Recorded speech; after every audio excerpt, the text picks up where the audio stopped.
China has really become synonymous with growth and prosperity. In fact, the country faces extreme challenges of education inequality. Almost 90% of children in cities go to high school, but under 40% of kids in rural areas go to high school at all. And so, in addition to a track that sends kids to academic high school, China's also developed a vocational education track.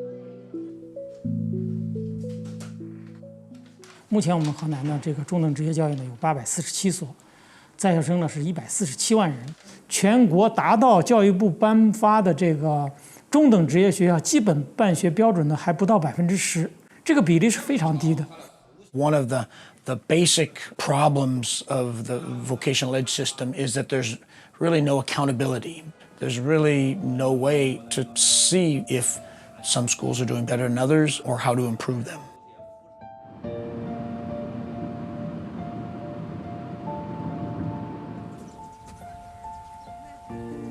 我的父亲和母亲是乡下人，种田地的。我的梦想是当一名在电视上播放动漫的人。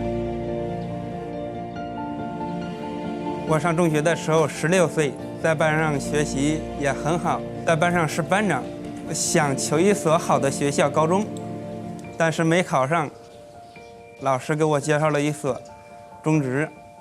我在上课的时候，我的老师把课本往桌子上一放就出去了，也不给我们讲课什么的，就是让我们自习上。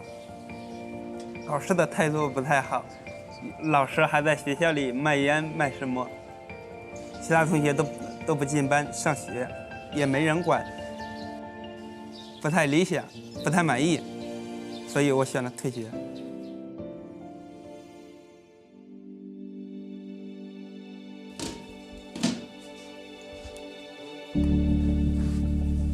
我家在开封市的顺河回族区长上村。我父亲以买卖牛肉，然后我母亲因为身体不太好，所以是在家无业。在这2年中，我非常开心，老师对我非常关心，然后有很多次都给了我很多机会，能让我在这所学校里面发展。为什么小红走在前面？我相信我可以在这所学校毕业之后，能找到一个很不错的工作。我来找一个关于影视后期类的制作，然后可以那种剪片子做特效的那种。我们中职教育它是学制是3年，前2年在学校学习，第3年呢要到企业顶岗实习。在这个实习过程中呢，反映职业教育办学本质的一个重要环节。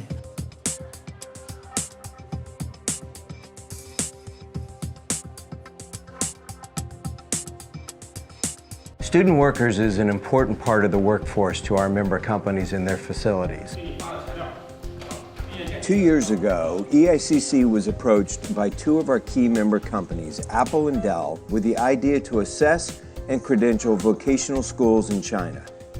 As a result of that important challenge, we entered into an agreement between REAP, the Henan Department of Education, to rank those schools so our members can determine the quality programs, and to provide incentives for those schools themselves if they want to become a source of employment to our member companies. So our study involved about 13,000 students that were located across Henan province in about 120 schools. First of all, we found that overall the average level of quality is very low. Students on average don't seem to be learning a lot. They seem to be dropping out of vocational high schools in fairly high numbers. What we decided to do is introduce a credentialing system that would hold schools accountable for certain standards of improving student learning. You know, it's been academics, government, and industry working together that have really made this project thrive. And it's been a very complicated project, but, you know, I think that it's, you know, one of the most successful ones we've ever run here at REAP. What we found is that schools that were under this credentialing system ended up improving the quality of student learning. Students learn more vocational skills, they learn more math skills. They reported having better experiences inside the classes. They reported seeing less bad behavior from their classmates. They reported being more interested in their learning. It's really, really exciting that this credentialing system actually seems to work. For the first time, our industry now has a quality list of vocational high schools to which they can rely on making educated and good professional choices in hiring student workers. We encourage our members to actively use this list, which will help elevate and protect those student workers. Hey, we're talking about, really millions of children who are at the prime level of their educational careers. If they don't learn the skills that they need for the next 40 or 50 years and they'll be in the labor force, then we're going to be losing a whole generation. 中等职业教育呢，实实在在的到了一个提升质量的一个关口，大家一个共同的目的，最后的目标就是要推动我们中职教育的这个质量。What are students going to get out of this improvement in the system? Well, they're going to actually begin learning things that are useful for them to get jobs, not just for today, but for 20 years in the future. This is going to be a foundation for them to really be able to build the kind of lives that they want to live as China continues to expand and grow and become a high productivity economy. We want to do this not just for the few kids that are getting a good vocational schooling experience, but also for the majority of kids that aren't.